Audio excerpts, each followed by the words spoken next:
नमस्कार,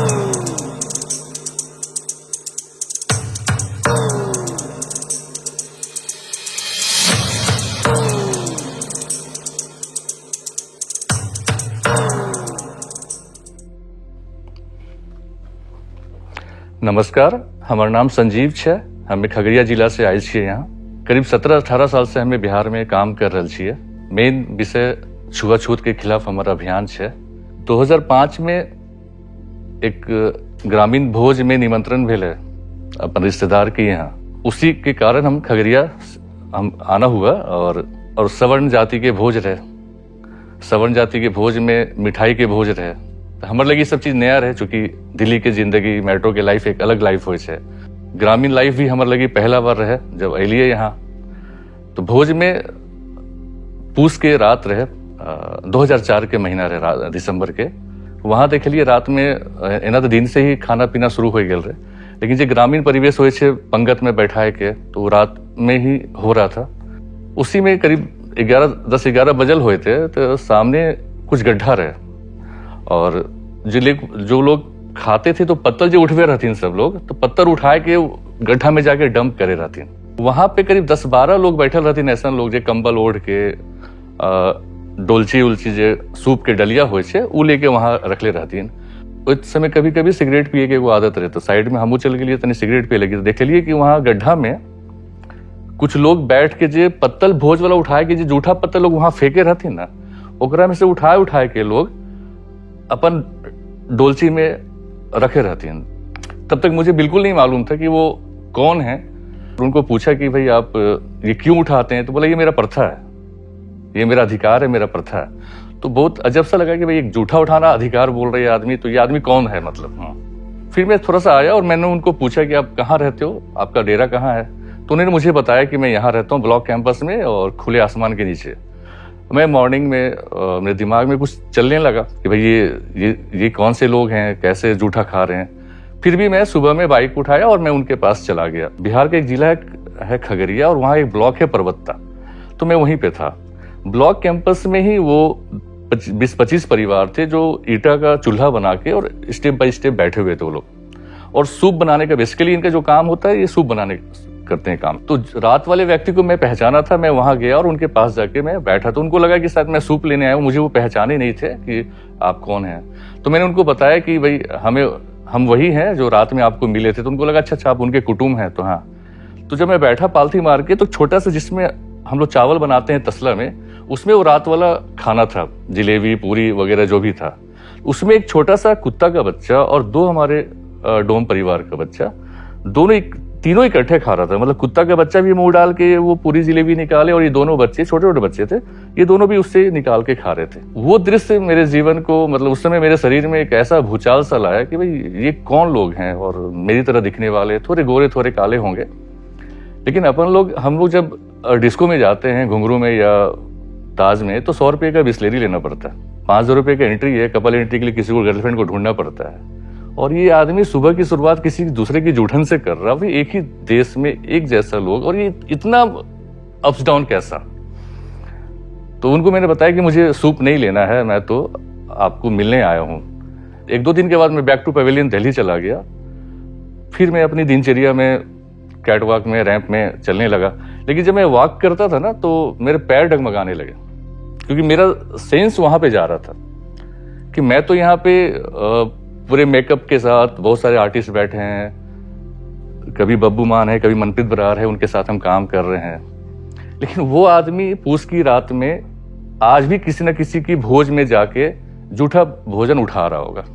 धीरे धीरे दिमाग में ये चलता रहा और वो यादें और मजबूत होती रही और मेरी खिंचाव उधर होने लगा। मैं इवेंट्स छोड़ने लगा, घर में मायूस सा रहता था। करीब 6 महीना मैं इसी तरह चला। फिर मुझे घर में बात करना पड़ा कि डोम क्या होता है। ये बिहार में एक जाति है, बिहार नहीं करीब करीब पूरे देश में ये जाति है। कहीं डोम है, कहीं डुम्बा, अलग अलग नाम से ये जाने जाते हैं।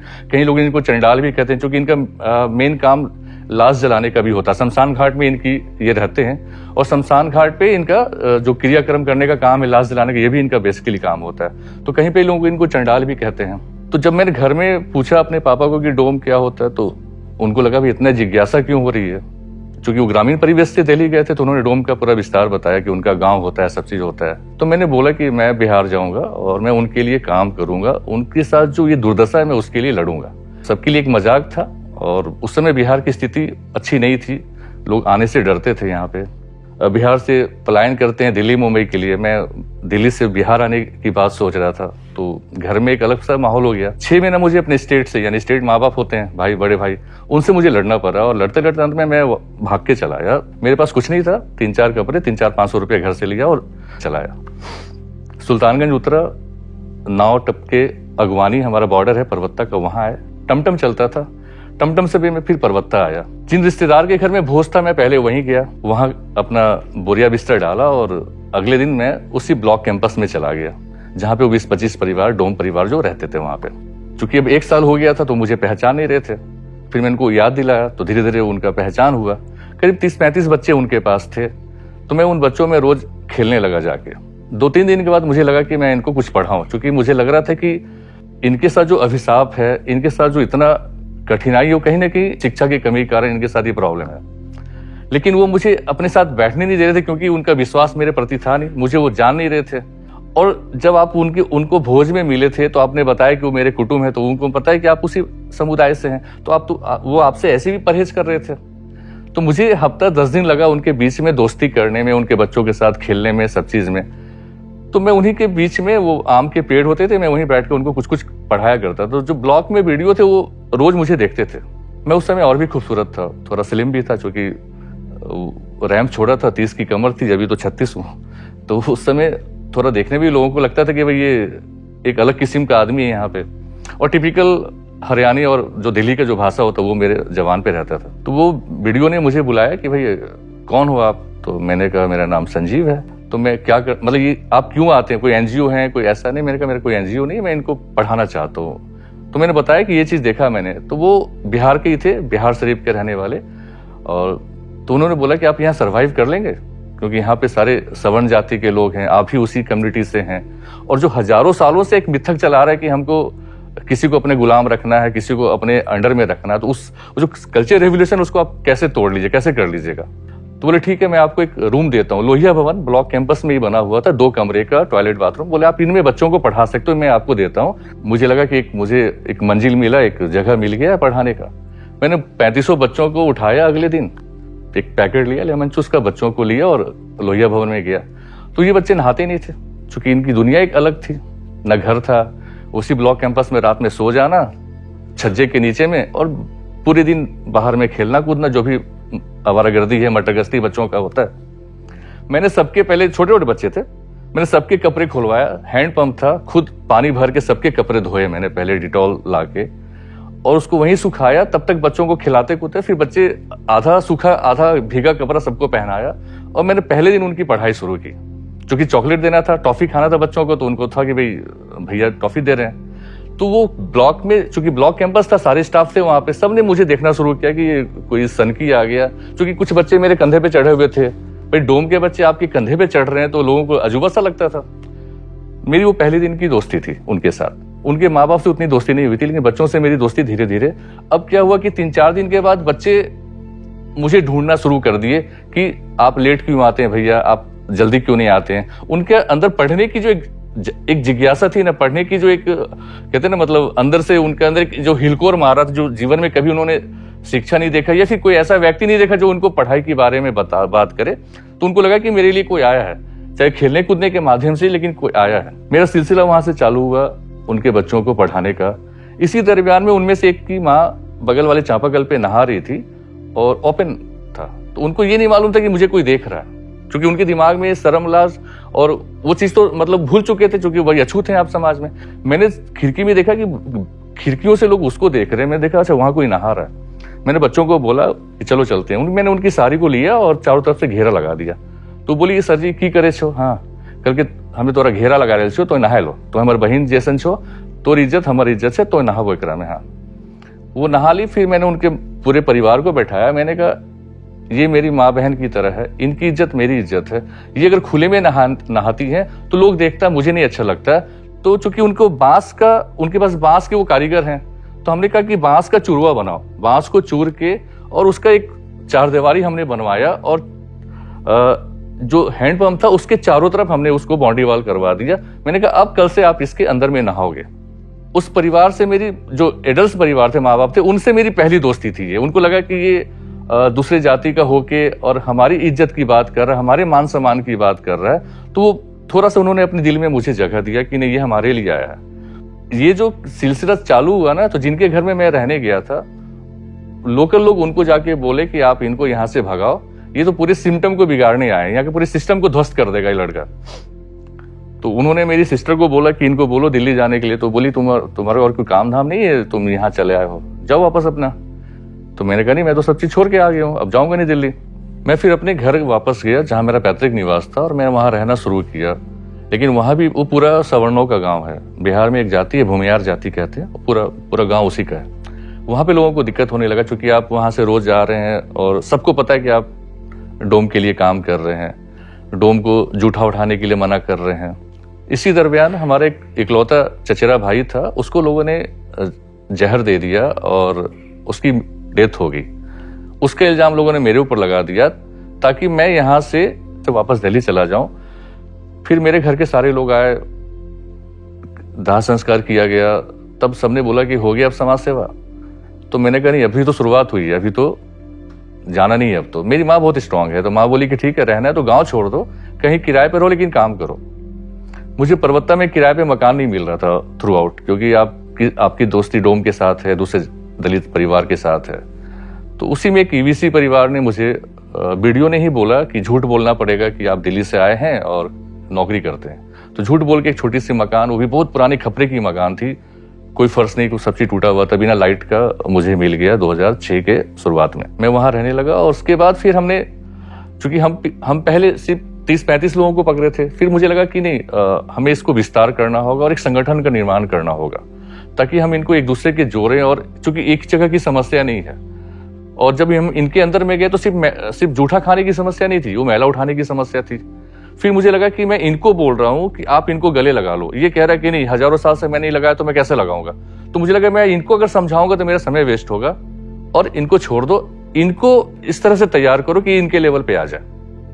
उनके अंदर खामियां, जो समाज उनको खामियां देख रहा था, जूठा उठाने का सिस्टम, क्यों जूठा खाते हैं, आपका मैला उठाते हैं, मरा जानवर खींचते हैं, तो सारी खामियां इनके पास थी।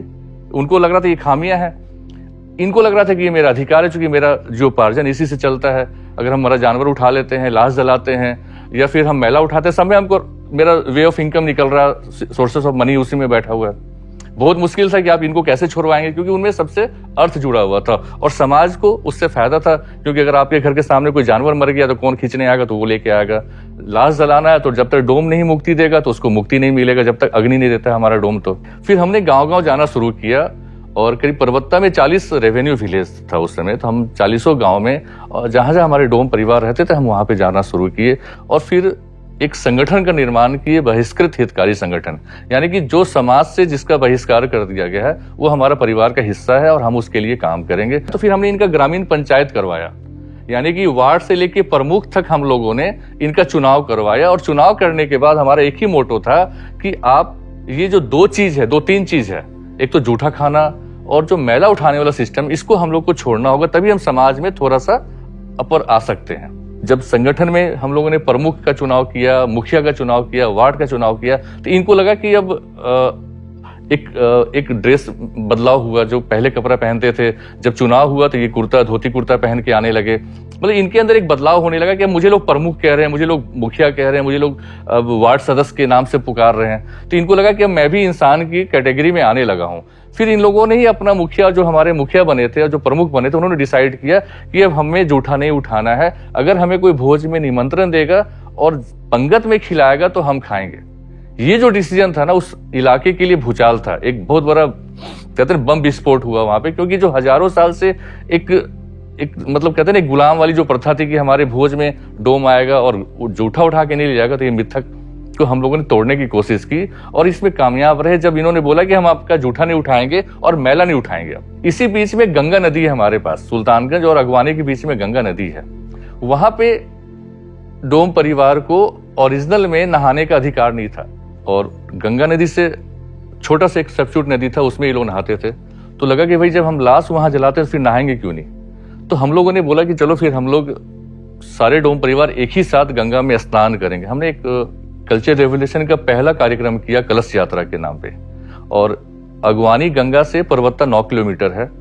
तो उस पूरे रोड में सवर्णों का गांव है। कलश यात्रा के लिए कोई तैयार नहीं हो रहा था क्योंकि डर लग रहा था कि लोग रास्ते में परेशान करेंगे। 75 महिलाओं ने, बहुत समझाने के बाद 75 महिलाओं ने कलश भरने का बीड़ा उठाया और ढोल बाजे के साथ हम लोग पहली बार, तो जिला के जो डीएम थे हमने उनको निमंत्रण दिया कि आप हमारे कार्यक्रम में आइए। तो वो आए। उस समय मैंग वड़वड़े डीएम थे उस समय, तो 150 की संख्या में हम लोग आए। तो हम लोगों ने वो एक यात्रा किया, यात्रा सफल हुआ। 2 दिन का हमने कार्यक्रम किया और हमने डिसाइड किया कि हम हर साल ये काम करेंगे, एक 2 दिन खुशियों का मेला लगाएंगे, क्योंकि हम जीवन भर आपकी सेवा कर रहे हैं। कोई मेला उठा रहा है, कोई कुछ कर रहा है। फिर जब हमने इसको मना कर दिया कि हम मेला नहीं उठाएंगे आपका, हम आपका टॉयलेट नहीं साफ करेंगे, हम आपका मरा जानवर नहीं खींचेंगे, जूठा भी नहीं उठाएंगे। हाँ, आप बराबर मुझे इज्जत दोगे तो वी आर सर्विस प्रोवाइडर, हम सर्विस देंगे आपको, उसके बदले में आप मुझे पैसा दोगे और इज्जत दोगे, सही पे पानी दोगे, हमको छूने से तो अछूत नहीं कहलाओगे या हमको अछूत की गाली नहीं दोगे तो हम आपके साथ खड़े। लेकिन वो इस देश में नहीं होने वाला, क्योंकि अनटचेबिलिटी यहां बसा हुआ लोगों के। हम बड़े बड़े मंचों पे जाते हैं, बहुत सारे लोगों को देखे हैं, बुरा नहीं मानने वाली बात है कि लोग बहुत अच्छी अच्छी बातें बोलते हैं। छुआछूत खत्म हो गया, सरकार की बहुत सारी योजनाएं है छुआछूत खत्म करने की, लेकिन कहीं नहीं। आप ग्रामीण क्षेत्र में अभी भी जाएंगे तो अभी भी डोम को छूने से लोग भागते हैं। जो मेहनत करके आगे बढ़ रहा है ठीक है, चेहरे पे नहीं लिखा कि मैं भूमियार हूं, मैं राजपूत हूं, मैं डोम हूं, लेकिन जैसे ही आप गांव में जाएंगे तो मालूम है कि फल्लामा का बेटा डोम है। फिर हम लोग टमटम, हमारा तांगा होता था उस समय, किराए पे लेते थे 10-20 रुपया। मुझे घर से थोड़े बहुत पैसे आते थे, अभी भी बहुत थोड़े बहुत पैसे आते हैं, तो मैं उस पर ही खर्च करता हूँ। तो हम तांगे पे 15-20 कार्यकर्ता मिलते थे और गांव जाते थे। गांव वाले हंसते थे कि डोम के साथ एक मैं था, बाकी हमारे डोम परिवार, अरे वो आ गया, पागल आ गया, पागल आ गया, ऐसे करके। दूसरी यातनाओं का दौर शुरू हुआ कि लोग दारू पीते थे, मेरे सामने नेकेट हो जाते थे पेनिस निकाल के और मुझे गालियां देते थे कि मैं इनको छोड़ दूं। हाँ, मैं उस समय हंसता था और रात में रोता था कि मैंने क्या कौन सा अपराध किया जो मैं दिल्ली से यहाँ आया, और मेरी गलती क्या, मैं एक इंसान को इंसान का दर्जा दे रहा हूँ, जो वर्षों से मनुष्य होकर मनुष्य का दर्जा जिसको नहीं मिला, वो मैं सिर्फ उसको मनुष्य का दर्जा देने की बात कर रहा हूं, और तो मेरा कोई गुनाह नहीं है। लेकिन ये लोग मुझे गालियां देते हैं और मेरे साथ बहुत तरह की बातें करते हैं। मैं बिल्कुल गांव से बाइकआउट कर दिया गया, और रिश्तेदार ये नहीं बोलते थे कि ये मेरा रिश्तेदार है क्योंकि आप डोम हो गए।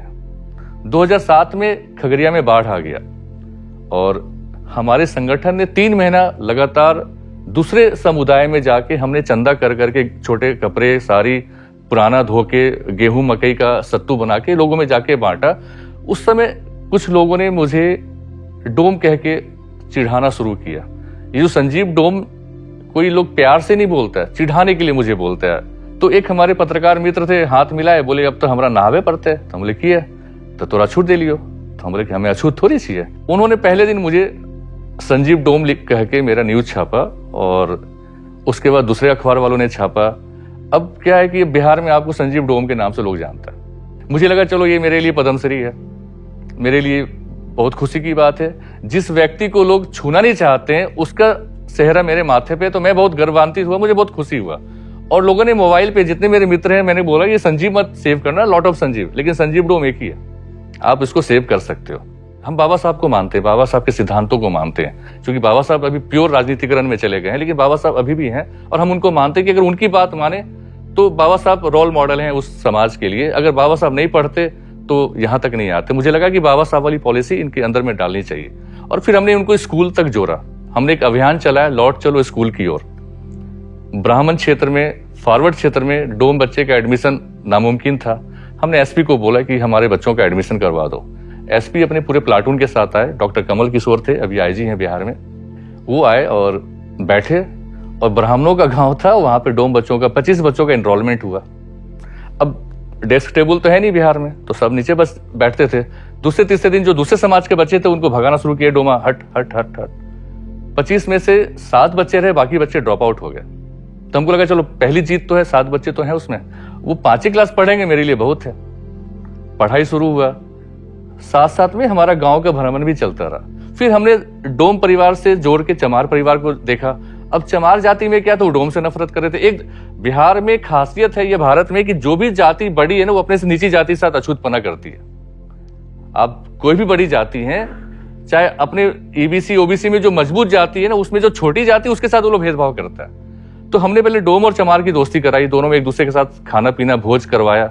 चूंकि उनकी संख्या ज्यादा थी तो हमने एक डोम के चारों तरफ बाउंड्री वॉल करवाई, क्योंकि भाई खुद को भी बचना है ना।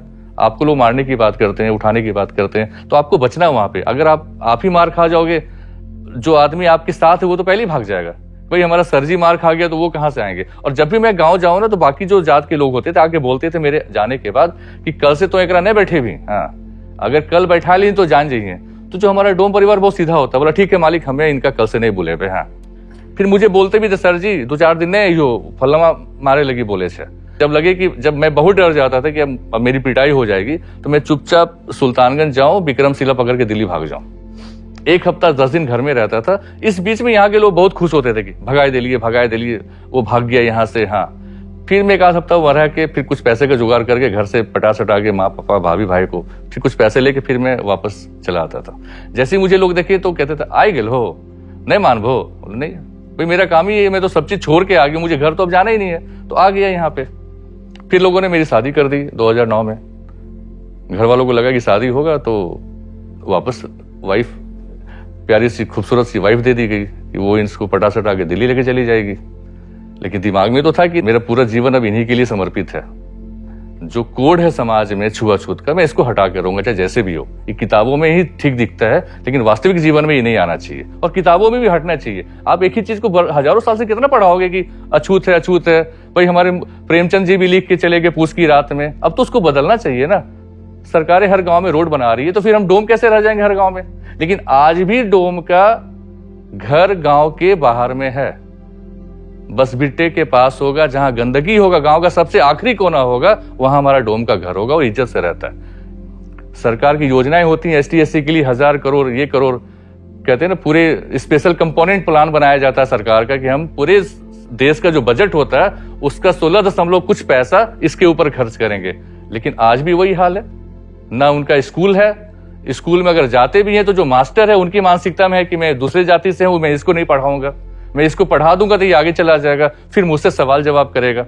ये इतनी सारी समस्याएं हैं इस देश में, इस राज्य में, कि आप इनको अगर कहोगे कि मैं छुआछूत के लिए काम कर रहा हूं तो लोग आपको गाली देंगे, कहेंगे कहीं भी छुआछूत नहीं है। क्योंकि वो पूरा वोट बैंकिंग है। दलित समाज पूरा वोट बैंकिंग के कब्जे में फंसा हुआ है और इससे इस चीज को निकालना, क्योंकि अब आप उनको समझा रहे हो तो कई नेता हमसे विरोध में चले गए, तो लगा कि नहीं मुझे मजबूत बनना होगा, एक जिले से नहीं होगा। तो फिर हमने वो जो कलश यात्रा किया ना, उसको सहरसा वाले को जोड़ा, भागलपुर से जोड़ा, ऐसे जोड़ा। अब 2 साल हमारे पास पैसा नहीं था, तीसरा साल जब हमने किया तो 25,000 लोगों की भीड़ थी और 1001 महिलाओं ने कलश भरा और दूसरे समुदाय के लोगों ने बोला कि हम आपको घोड़ा देंगे। आगे घोड़ा चला। बिहार सरकार के उस समय लाल बत्ती चलता था, ढेर सारे कैबिनेट मिनिस्टर, मानवाधिकार आयोग के अध्यक्ष, चीफ जस्टिस ऑफ इट, सब सारे चले आए। क्या है भाई, तुम्हारा कल्चर रेवोल्यूशन दिखता है। अब मुस्लिम परिवार आपके लिए कलश भर रहा है नारायणपुर भागलपुर से आके, ये कह रहा है कि नहीं मैं हिंदुत्व या धर्म को नहीं बोल रहा हूं, मैं संजीव के लिए कलश भर रहा हूं क्योंकि ये मेरे लिए लड़ रहा है। क्योंकि वो पे गंगा कटाव पीड़ित लोग थे। क्योंकि जब हमने संगठन का विस्तार किया ना, तो हमने सबको जोड़ा। हमारा पहला डोम जब टोला सेवक बना तो हमारे लिए बहुत बड़ा जीत था। उसी समय नक्सल प्रॉब्लम भी खगड़िया में आ गया था और नक्सल में भी ये लोग चाह रहे थे कि हम दलित परिवार को अपने सदस्य बनाए। हम 40 गांव में हमारा संगठन था, परबत्ता एक ब्लॉक में 40 गांव में हमारा था, दूसरे जिला को छोड़ दीजिए। लेकिन ज्यादा फोकस हमारा खगड़िया और सुल्तानगंज रहता था। गांव में आप दिन में बैठक कर रहे हैं, रात में उनकी बैठक होती थी। अब वो जब बैठक करने आवे तो बच्चों से लेके महिलाओं के हाथ में हथियार दे दें कि हथियार से क्रांति होगा, खून से क्रांति होगा। और हम कहते थे कि नहीं, हम कलम से क्रांति करेंगे, हम शिक्षा से क्रांति करेंगे। ये हमारे लिए बहुत बड़ा मिथक था। उसी बीच में एक रात में वो लोग मुझे उठा के ले गए। मेरी तभी नई नई शादी हुई थी। पूरी रात मेरी कुटाई किया उन्होंने, हमारे संगठन में आ जाओ या फिर यहां से चले जाओ, क्योंकि आपके कारण हमारा संगठन नहीं बन रहा है। 3 बजे भोर में जब वो थक गए, फिर एक हमारा बगल वाला गांव था संगठन का, उसको मालूम चला तो सारे लोग चले आए कि हमारे सर को तुमने कैसे ये किया। तो फिर उन्होंने रात में मुझे वहां से छोड़ दिया और फिर मुझे लगा, फिर उन्होंने एक फरमान जारी होता है, मध्य बिहार जोनल कमेटी आता था इस दरभंगा, ये आपको बेगूसराय और बखरी वाले क्षेत्र में। तो इन्होंने एक फरमान जारी कर दिया कि इनकी हत्या कर दी जाए। यहाँ ये हो गया कि अब आपको खुद को जान बचाना है। तो लगा कि अब भाग के कहाँ जाएंगे, अगर हम भाग के भी जाते तो ऐसे लोग हैं कि कहीं भी जाके आपको मारेंगे, या तो आप इनके साथ चले जाओ या तो फिर आप नहीं रहो।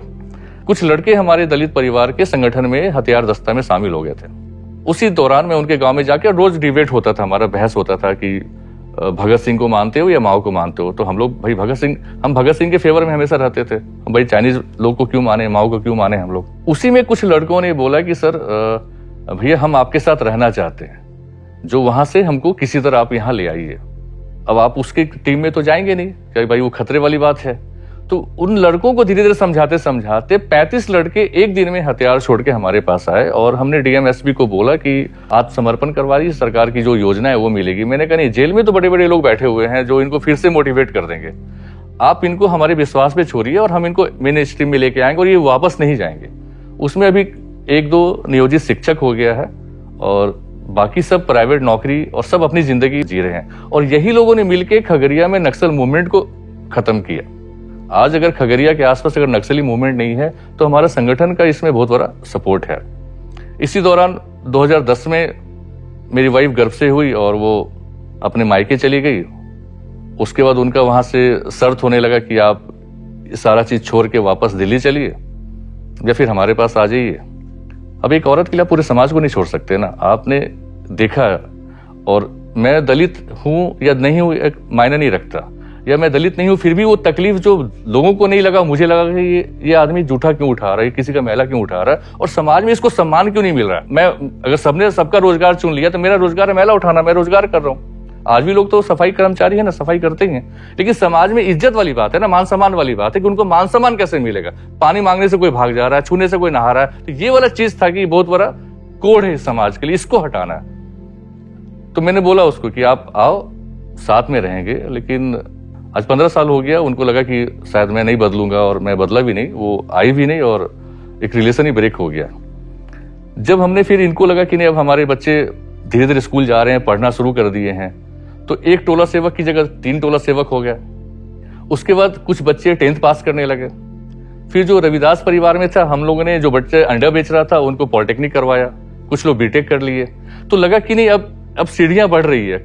और मैंने ना शुरू से एक चीज सोचा था कि कल अगर मैं नहीं रहूं, कल मेरी हत्या हो जाए या मैं यहां से चला जाऊं, तो ये धराम से नहीं गिर जाए। ये संगठन मेरी बपौती नहीं है, संगठन संजीव का नहीं, संगठन इन लोगों का जिनके लिए हमने बनाया बहिष्कृत, उनका संगठन है और ये इसको चलाएं। और हमने पहले दिन से कम्युनिटी पार्टिसिपेटिंग पे ये काम किया, क्योंकि अपने को कोई फंडिंग नहीं था, कोई सपोर्ट नहीं था। तो अगर हम कोई कार्यक्रम भी करेंगे तो चंदा करके करते थे और चंदा भी करने वाले गांव के लोग और कार्यक्रम भी उनका होता था, हमारा कोई इंटरफेयर नहीं होता था। हम सिर्फ उसको मॉनिटरिंग करना कि कैसे काम करना, कैसे नहीं करना है। तो हमने उस बेस पे इनको आगे बढ़ाया कि कल अगर मैं ना भी रहूं तो ये संगठन जीवित रहेगा, मेरी जगह कोई और आएगा, कोई और आएगा, कोई और आएगा, लेकिन उसी समाज के लोग होंगे इसमें। जब बीटेक वुटेक करके हमारे रविदास कम्युनिटी के लोग आने लगे, कुछ अभी 3-4 लड़के बंधन बैंक में हैं, तो गांव में एक माहौल बदलता गया और एक लिविंग स्टैंडर्ड बदलता गया कि हाँ, समाज में अब हम अनटचेबल, अगर हमको कोई डोमा कहता है तो हम उसको आंख दिखाते हैं कि डोमा हमको नहीं कहो। हाँ। फिर हमारे डोम परिवार में पहली मोटरसाइकिल आई, तो जो दूसरे समाज के लोग थे उनको बड़ा बुरा लगता था कि भाई ये मोटरसाइकिल पे घूमेगा, तो उसकी मोटरसाइकिल तोड़ दी गई। हमने कहा कोई बात नहीं, फिर बना इंश्योरेंस से। फिर दूसरे आदमी ने सेकेंड हैंड मोटरसाइकिल लिया।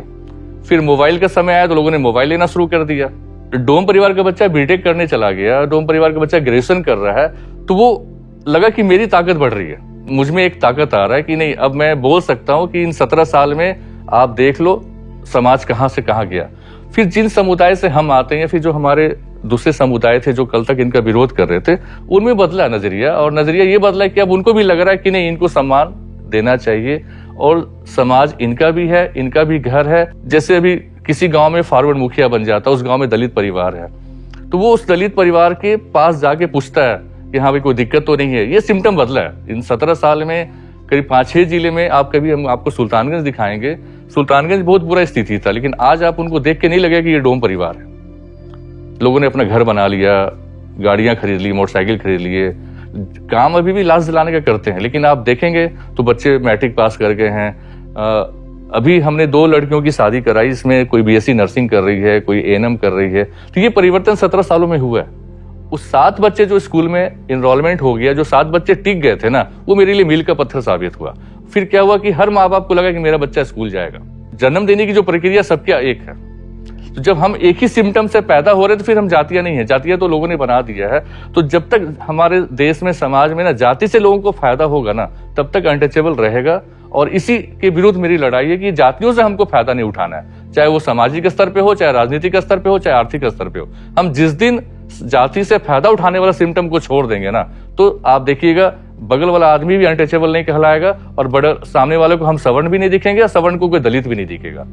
तो ये 17 साल का एक सफर है और ये कंटिन्यू चल रहा है। अभी भी हम चला ही रहे हैं, लेकिन बहुत खतरे होते हैं, बहुत तकलीफें होती है। लोग नहीं चाहते कि आप काम करें, आपको लोग रोकते हैं, आपको अवरोध करते हैं, लेकिन फिर भी संगठन मजबूत रहता है। संगठन जो कि मरता नहीं है, संगठन एक बार बनता है और वो कंटिन्यू चलता है। आप रहिए ना रहिए, संगठन चलता रहेगा। आज भी संगठन चलता है और चल रहा है और आगे भी चलता रहेगा। और हमारी आखिरी तक, जब तक मेरे शरीर में, मैं तो पर्सनल अपने गारंटी ले सकता हूं कि जब तक मेरे में खून है, मैं उन्हीं के लिए समर्पित हूं। मेरे लिए सबसे खूबसूरत पहलू है वो डोम परिवार। लोग कहते हैं वो समाज का सबसे आखिरी व्यक्ति है, मैं कहता हूं समाज का सबसे पहला व्यक्ति है। जन्म देने में भी उसी की हाथ है, नाभि जब तक नहीं कटेगा उसके हाथ से, तब तक आप आगे नहीं बढ़िएगा। और जब तक उसके हाथ से अग्नि नहीं मिलेगा आपको, तो आपको मुक्ति नहीं मिलेगा। इस देश में अगर उसकी खूबसूरती नहीं बढ़ेगी, तो आप भारत को विश्व गुरु बना लो, चाहे पूरे विश्व के पटल पे खड़ा कर दो। अगर एक कोना में कोई दलित पूस की रात में, ठंड की रात में कंबल ओढ़ के सड़क के किनारे सोया मिलेगा, तो फिर ये खूबसूरत देश नहीं कहलाएगा। अगर भारत को खूबसूरत बनाना है, तो जब आप संविधान की बात करते हो, एक संविधान एक देश, अभी 1 नेशन 1 इलेक्शन की बात हो रही है, तो मैं तो कहता हूं 1 नेशन 1 संविधान, एक देश एक आदमी, एक जैसा सबके साथ व्यवहार करो ना। हम काय किसी को बोले कि वो अछूत है, वो सवर्ण है, सब एक जैसा। जब आप एक जैसा वोट की बात कर रहे हो, एक जैसा इलेक्शन की बात कर रहे हो, तो समानता भी सबकी तरह हो। अगर संविधान में इक्वलिटी की बात है, तो सबको वो दर्जा मिलना चाहिए, उसमें कोई राजनीति नहीं, कोई उसका फायदा नहीं उठाना चाहिए। मैं इन्हीं बातों के साथ अपनी बातों को यहाँ समाप्त करता हूँ, और अगर कुछ गलत कह दिया हो तो क्षमा भी चाहूंगा। और आप सबका बहुत बहुत शुक्रिया, बहुत बहुत धन्यवाद।